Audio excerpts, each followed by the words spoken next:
What's going on, everybody? Welcome to the No Ceilings YouTube channel and podcast feed. Boy, do we have a show in store for y'all tonight, man. Corey, you and I are working together, so that's really cool tonight. Glad to have you on, brother. I appreciate it, man. Yeah, whenever we get to work together, it's always a good time. But tonight's an especially good time. Absolutely. So, ladies and gentlemen, you're watching us live. You can see this for listening on the podcast feed. Very special guest, Mr. John Fanta of just the basketball community, the world. I mean, like, there's nowhere that if you watch basketball at all, you have to know who John Fanta is. John, thank you so much for taking some time out of your day, man.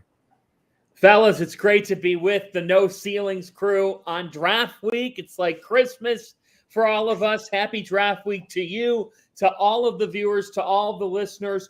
We are inside 48 hours away. We are 47 hours away from the first round of the NBA draft. In 2 days, 2 rounds. I'm so intrigued to see what ends up happening in this draft. I know there's been a lot of narratives about this class in particular. We know they exist. But one thing I would say is this.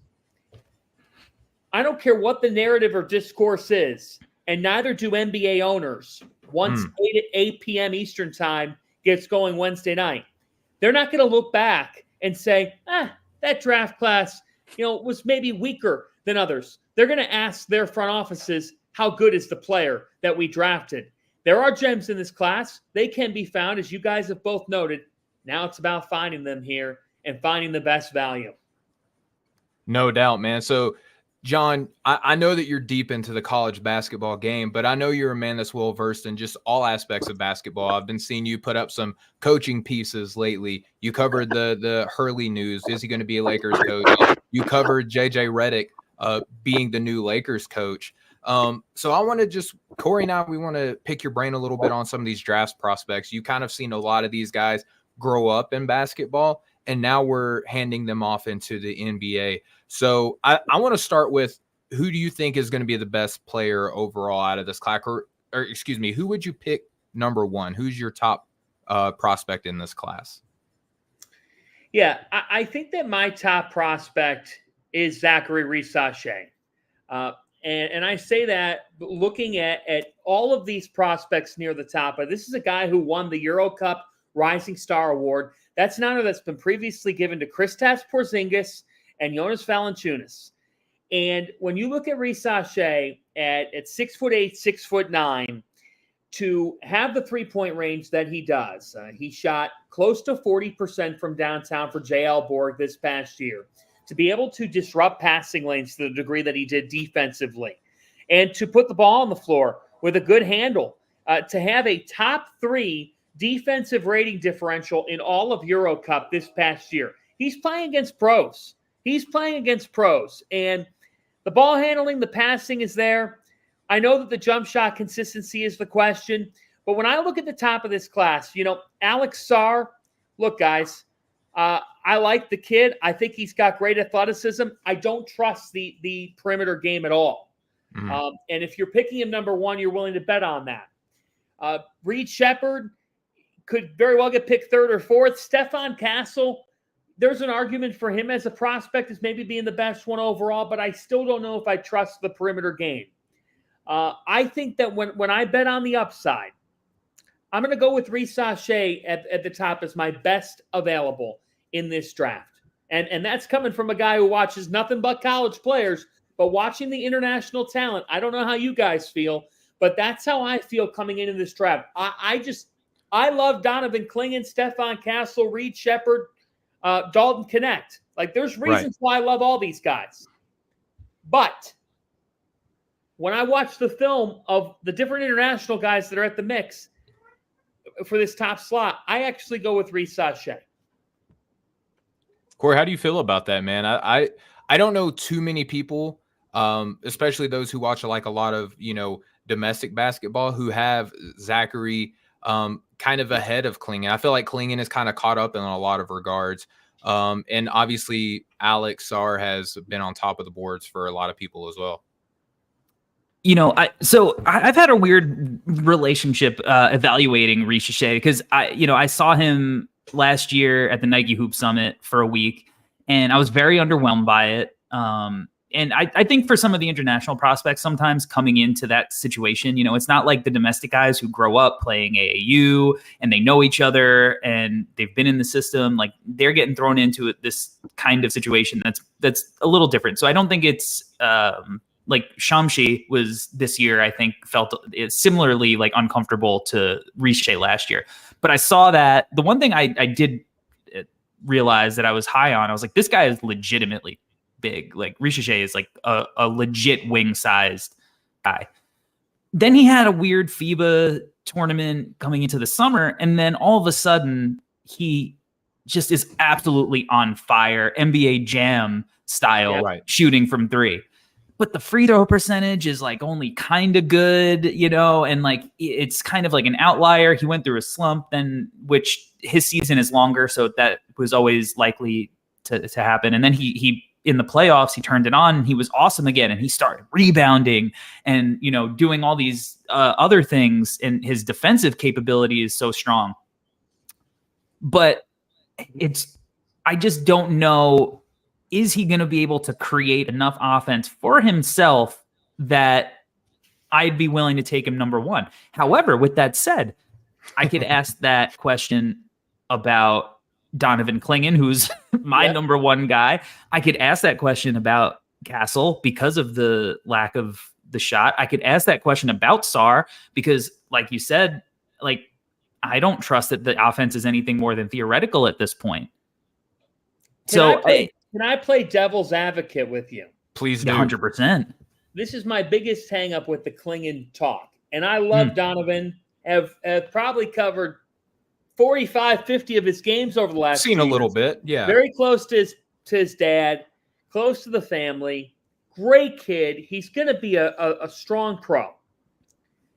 But 7'2", has shown more of a willingness to shoot the basketball. But let's face it, that's a very far from proven product. Now that's okay. So you sit there and say, okay, well, what if that doesn't come along? Well, there's still everything else to like. Great defensive player, mobile for a man his size, offensively attacks the rim viciously, just relentless on lob catches, has 4 moves and an arsenal around the basket, can go back to the basket, has a hook shot. There's a variety of things to like about what he does on the offensive end of the floor. Here's my one problem with Clingan and how we feel about this draft. And if you feel this way, that he's number one, that's fine to me. But in a class where we're talking about him being in the mix for number one, it's hard for me to make him the best prospect in this class where when we're saying if he doesn't go number one, there are many projections out there who then have him not going until 7. Yeah, sure. Trailblazers. So then I ask, if he was that good, which maybe is a reflection of this class in general, but if he was that, then if he wasn't going 1, we wouldn't even be thinking twice about him, about being 2 or 3. And it feels like if he doesn't go 1 to Atlanta, people got him falling back to the Trailblazers to bolster their front court with DeAndre Ayton. Does that make sense? No, 100%. I totally get that. Yeah, that makes a lot of sense because there's so much. It almost feels like a team need more so than it is like a best player available, John. I totally get where you're coming from in that regard. I want to ask you another question since you got your international flavor going right now. I want to ask you, Nikola Topic was on top of boards all season long, right? Was my number one player for a lot of the year, has an ACL, injury come out, partially torn, right? Now we're starting to see he may even fall outside the lottery. John, I feel like the draft is full of these stories, though, and I kind of get where NBA teams come from because you're making millions of dollars investments in players, but the draft is just riddled in history with like these injured players that fall down boards and then they come back. And if we do these hypothetical redrafts, they're taken significantly higher. Where do you fall on this, like where Nikola Topic should be drafted, conversation that's happening? I don't buy that he falls on the lottery because I think there's a very smart executive near the back end of this lottery that if he's on the board, that executive would do anything to be able to grab him. And I think that executive is Sam Presti. If you are the Oklahoma City Thunder, you do not need some player, unless it's a guy that you love unless somehow Devin Carter dropped to you, which you never know, but I don't see it. I think Carter's going to go somewhere between 8 and 11. I think he'll be off the board by then. That's just how I feel. I think that if I'm Presti, I've built everything with all these assets. It'd be nice to win a title next year, but like for Oklahoma City, there's no pressure on them to do it necessarily next year. If they do it sometime in the next 3 years, their title window's opening. So if I'm Presti, I'm like, hey, if there's any organization that knows how to handle an injury, it's us. We did it with Chet Holmgren.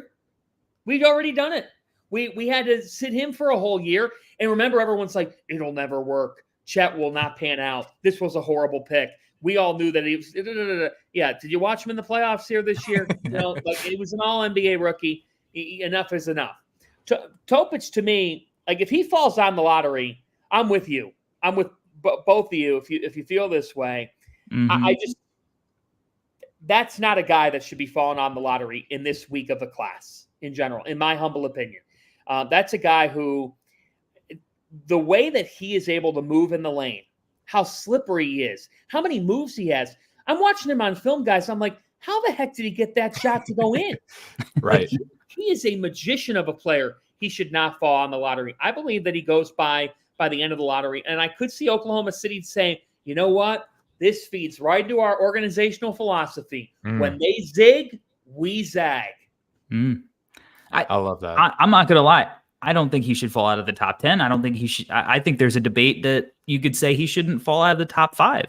I think they're like a team like a San Antonio. I mean, look, maybe they can get him at 8. So like that's a team, they have 2 bites at the apple. I don't think Victor Wembanyama is in a rush to win a championship. I know that's the popular narrative, but I feel like we consistently see the teams, whether it's LeBron in Cleveland, it was Anthony Davis in New Orleans.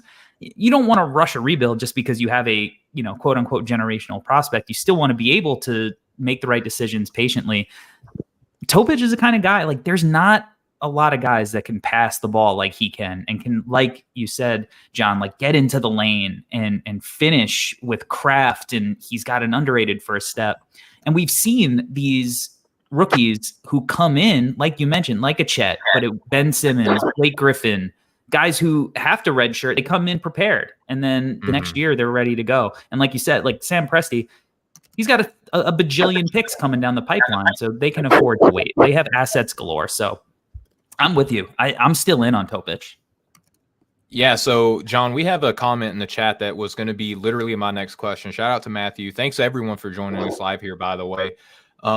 John, who do you think the Spurs should go with 4 and 8? We're talking about Victor Wembanyama already, the alien. So many people are just ready to see what San Antonio looks like next year. If you are calling the shots for San Antonio, John, who do you team with Victor Wembanyama? Yeah. So I've got the Spurs taking Stephon Castle with the 4th pick, and I've got them at number 8 taking Dalton Connect out of Tennessee. Okay. I think that San Antonio will be in a position. I think Matas Buzelis goes 5 to Detroit.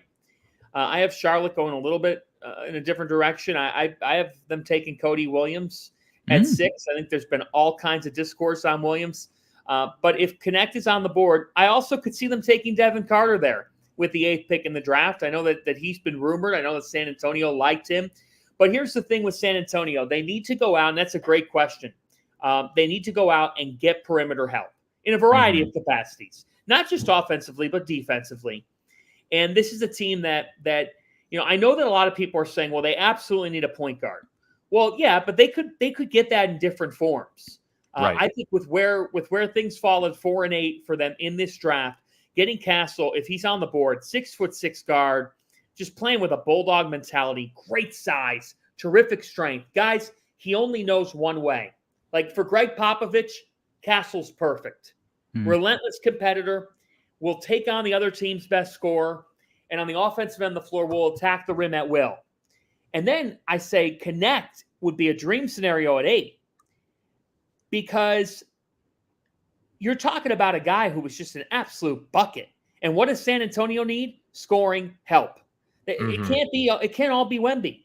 Did anybody have Dalton Connect becoming he would have been the National Player of the Year if not for Zach Edey. In college, 22 points per game, 48% from the floor, 42% from three. Feels like a slam dunk if he's still there. 37 points against Purdue in the Elite Eight. I love Connect. I think he would really fit what they do. I think Carter could fit there as well. I think Rob Dillingham is still somebody that you shouldn't rule out for the kind of season he had in 1 year at Kentucky. But I kind of like Connect for his amount of experience, for his maturity as a player. And I am in the class, right? Especially in this draft class. Go with proven over what you think, especially as you get deeper into this class. Don't make the same mistakes that others did last year and not take Jaime Jaquez or Brandon Podziemski. Because last time I checked, they were picks 18 and 19, and they were undoubted All-NBA rookie first-team selection. So I'm going to go with Castle and Connect. Corey, what do you got at 4 and 8? Well, I'm a big Steph Castle fan, and I think he's like, if he's on the board, he's a no-brainer for San Antonio. I was at the Big East tournament. I know you were there because you were chucking bowls and plates at Red Panda. Yep. And there was a moment specifically where I just got a glimpse of young Jimmy Butler, where he came over on the defensive end, volleyball spiked a block, ran down in transition, and then Cam Spencer overthrew an alley-oop, I believe it. And he didn't finish the alley-oop, but it was not because he got up, and I was like, that two-way ability.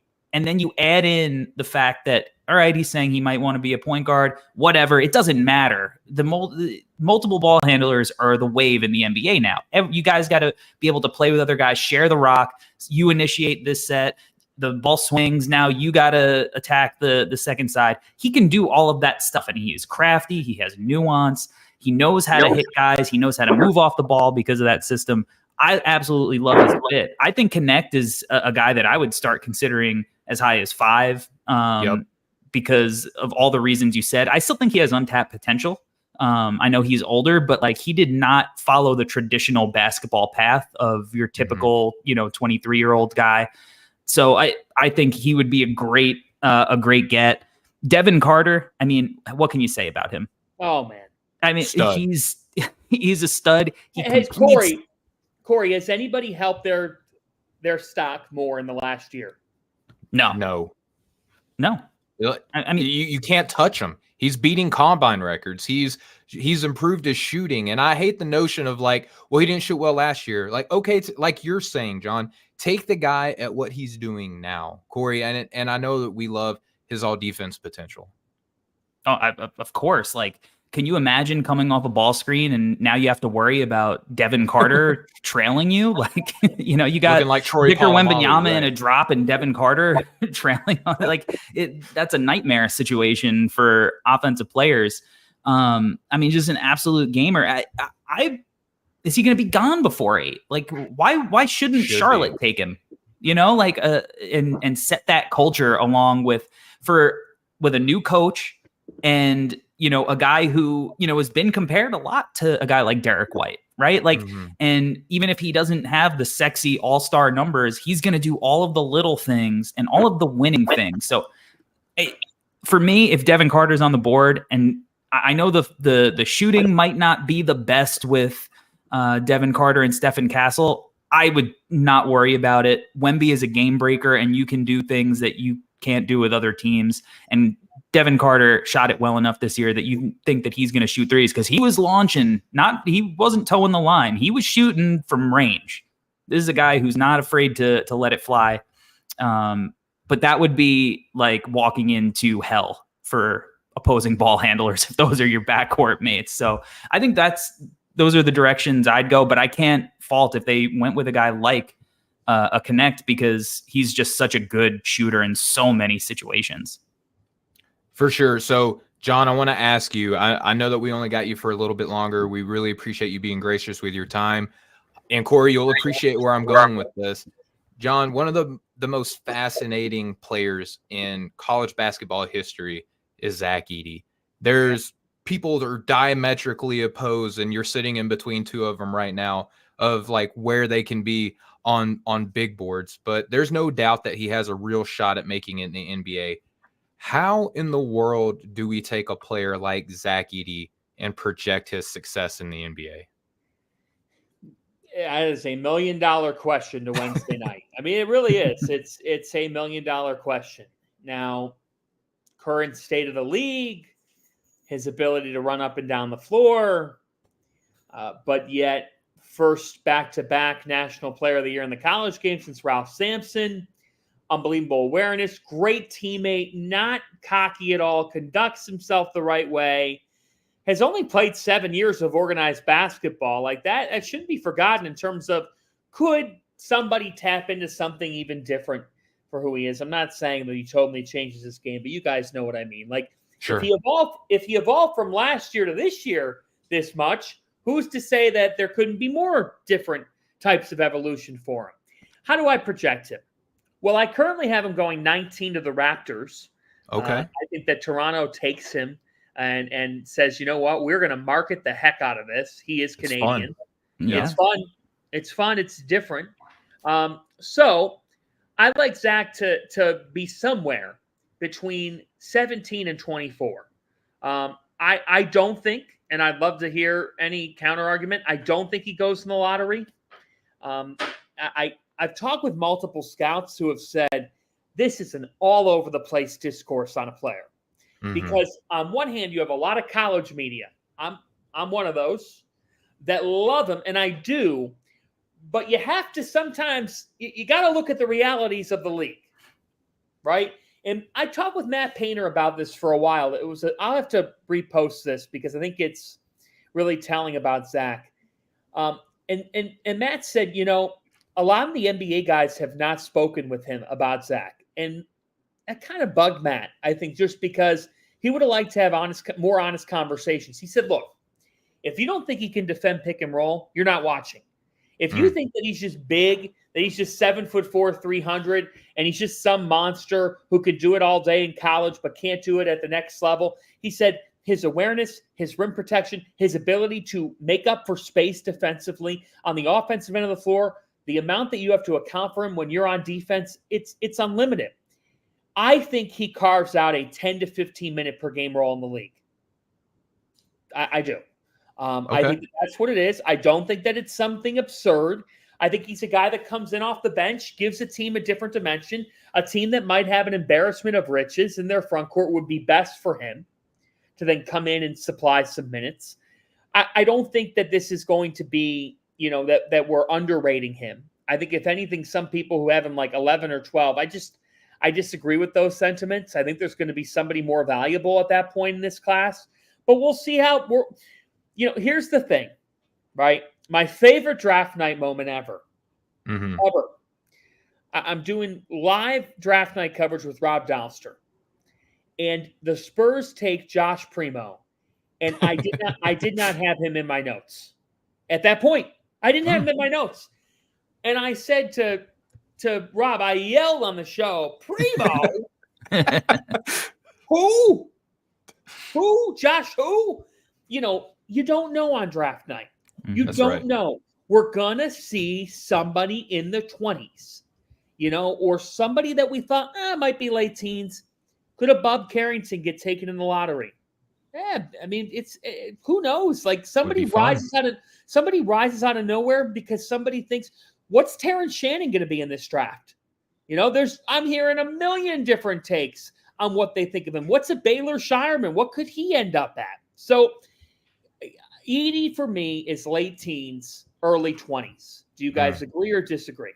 Corey, what are your thoughts on? I know where you're at, but let's share. Let's share with John now. Yeah, well, I have him top 10. Wow. Yeah, I have him top 10. This is why I love coming on this stuff. I love it. But same thing. Like same situation where I've heard NBA teams have two completely different takes. I remember speaking to a team that said they think he is probably a top 5 player in this draft. And just because he's absolutely dominating all the analytical models, and there are, you know, obvious reasons that some of that won't translate, but Sure. the models are what they are, and that's what they spit out. And then I remember talking to somebody before Rutgers game this year, and they were like, what the heck is everybody doing with these mocks having Edey up high? This is insane. But he's a guy that I've just seen, like you said, he hasn't played all that long. And I remember seeing him a couple of years ago with Jaden Ivey and going, well, one, can't believe this human being exists in the same timeline as me. But like watching him grow over that time, and then seeing him pregame and how this year and how he was moving, the fact that he was playing the amount of minutes he did. And then I think in this draft, and it's in this draft specifically, because I would not have him top 10 in most drafts. Sure. He's an outlier. And sometimes it's funky, and it's hard to picture because there isn't a one-to-one comparison for role. But if I look at a guy who can be impactful, I'm pretty sure Zach Edey is going to be impactful. And I think sometimes if you have a floor, it means that you can get on the court and you could develop some other stuff. I think his game is going to be different. I think he's going to be much more screen and roll oriented, rather than like, let's dump it into the post and let him go to work. But at the same time, there's a lot of switching that goes on in the league. And if you're going to switch somebody and that person's 6'7", like you might not throw 4 guys on him like you did it in college. But if you only leave one guy that he's 7'5", 300 pounds, like he's going to put him under the basket, And I thought he got better as a passer. I don't think he's like as good of a passer as like Clingan was this year, but he got better as a passer. And I think there are just scenarios where he gets put on the right team. He's this massive guy that sets screen for a downhill attacking guard. He catches lobs. He's able to play and survive and drop better than people think. And he could be impactful in a small role right away. And then down the line, 5 years from now, maybe he's playing 25, 30 minutes a game. He might still not be on the court at the end of a game in like the third round of the playoffs, because it's going to be hard for him to cover a guy like Chet Holmgren or Wembanyama. Sure. But if you can get him on the floor in those other scenarios, I think, just being creative, if you're a team in the right scenario, he can be impactful just because you can't really just match up with him one-to-one most nights. So that's kind of my sell on him this year, is I just think he's an outlier talent in the league. And sometimes outliers are hard to find, so even though his game is a little outdated, I think he's got nuanced modern stuff to his game too, that maybe will show more at the next level. I think that's fair. My opinion is that I think he's a taller Ivica Zubac. I know that we're seeing like a lot of Jonas Valanciunas. I think if Zubac can play, he could probably play. But I share a lot of the same concerns with John. But John, I'm we'll concerned. wrap up. Sure. I'm concerned with everybody. Sure, just not as much as you are with a bunch of other players like our Ron Holland or Amadas Buzelis, right? Corey? Oh, I'm concerned. I got to be. I'm concerned about Ron Holland. I'm concerned. We match on that. Yeah. Okay. Hey, we'll save that. I love that though. I love that you said. I mean, that's just it. And you know what? If somebody takes Edey top 10, that's spectacular. I mean, that is an amazing rise by a guy. Did you have him even remotely close to the top 20 last year? No. We really do have some remarkable risers, and some of them are going to pan out because it's the NBA, and you call a class whatever you want. I actually think, Corey, I don't know if you agree or disagree, and I don't know what you guys think here, but I actually think, like, as somebody who's studying these guys on tape and whatnot, I don't do it to the degree that you guys do, but like, I think it makes it more interesting because there is such an unknown on Wednesday night. This has been the most fun I've ever had this year. It's a blast. Love this draft. Because even in a draft like last year where it's like, all right, well, the draft starts at 2, you're still having the debate whether it's Scoot Henderson or Brandon Miller, right? Like, you still kind of know the order. This draft, you can give me 10 names that are going to go number 1, and I'd be like, yeah, that makes sense. I could see that happening, and that's why it's been so fun. It's purely chaotic. And like, sometimes you can kind of make chaotic predictions that are outlandish, but I don't really think you can make too many outlandish predictions in this draft. Like, I don't know, like what if the Blazers took Bub Carrington, like you said, John, at like 7? Like, I don't know. I wouldn't be super surprised. They took Shaden Sharp when everybody was kind of like worried about what he was going to be. So this draft, I think, is going to be so much fun. I've had a blast doing it this year with all the coverage. So that's how I've approached it. Share a lot of the same sentiments.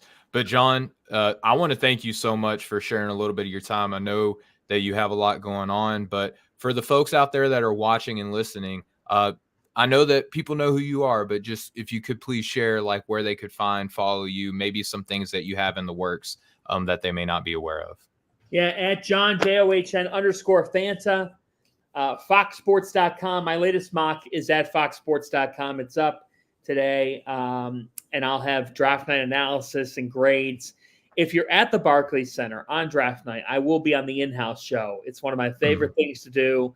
It's for everybody in the building. It gets shown on the NBA app, but we get to talk to the players right when they get off the stage. We get to talk to their parents, the coaches, and it's really fun to break down the picks as well as the night deepens. So at John JOHN_Fanta, FoxSports.com, you can check it all out there. All right. And as for us, you can follow all of our work at NoCeilingsNBA.com. Follow us on Twitter at NoCeilingsNBA. Corey, you did a phenomenal job. You and Rucker both on the draft guide, which is available out. There's a lot of people in the world that are big in basketball that are purchasing it. So if you haven't yet, please go and do yourselves a favor. Purchase this excellent draft guide and educate yourself on all these players coming in.